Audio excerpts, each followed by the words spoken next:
Une bonne question. La première, lorsque vous dites qu'il faut construire, je dirais même quand on est entraîneur de l'Espérance ou quand on vient travailler ou jouer à l'Espérance de Tunis, on se doit de gagner, de construire, mais aussi de produire du beau jeu. C'est un tout. Donc, je l'ai dit à vos collègues précédemment, les victoires permettent de travailler avec plus de sérénité et d'avoir un peu plus de temps, même si dans le football, on n'a pas toujours le temps. Mais l'idée, c'est d'avoir l'effectif au complet parce que je vois cet effectif, c'est un effectif où il y a de la maturité, il y a des joueurs qui sont là depuis de nombreuses années, qui connaissent la maison parfaitement. Il y a des joueurs qui sont arrivés, qui ont été recrutés à l'intersaison, qui sont arrivés ici au Mercato, qui sont des joueurs de qualité, qui sont frais, qui ont de suite adhéré au projet. Il y a des joueurs blessés qu'il va falloir récupérer, comme Youssef Belaïli le plus tôt possible, mais surtout le mieux possible, parce que ce sont des blessures délicates. Meria aussi, donc des joueurs importants. Pour pouvoir construire, pour pouvoir produire du beau jeu, pour pouvoir gagner des matchs, il faut compter sur tout le monde. Et donc, c'est tout le monde, le mot d'ordre, c'est au travail. Je crois que Yazid l'a dit. Je suis un gargantua du travail. J'aime venir au club le matin, passer la journée, travailler, repartir le soir, donc échanger avec tout le monde. C'est ça, construire. C'est pas que sur le terrain, parce que c'est la face qu'on voit de l'iceberg, mais en dessous de l'eau, il y a beaucoup de choses à faire. Donc, on va travailler avec beaucoup d'humilité, mais de détermination.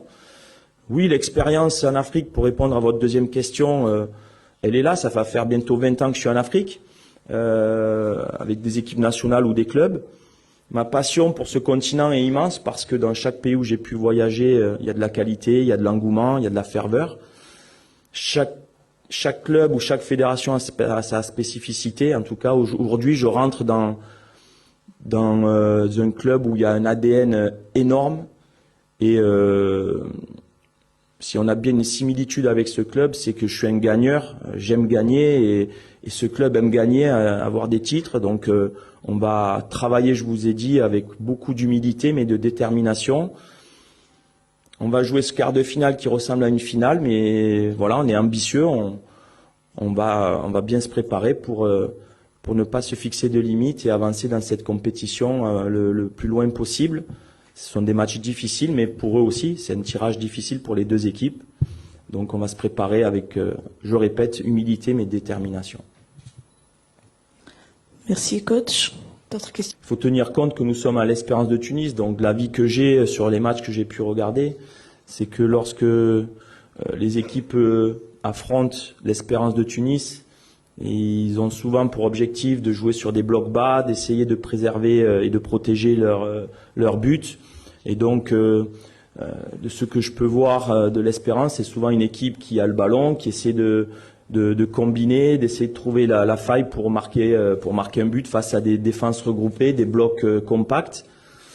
De manière générale, c'est un championnat assez ouvert. On peut voir des stades différents. Je pense que dans 48 heures, nous partons un voyage délicat dans un stade qui est pas toujours facile d'œuvrer. Donc c'est un championnat ouvert, passionnant, avec beaucoup de ferveur.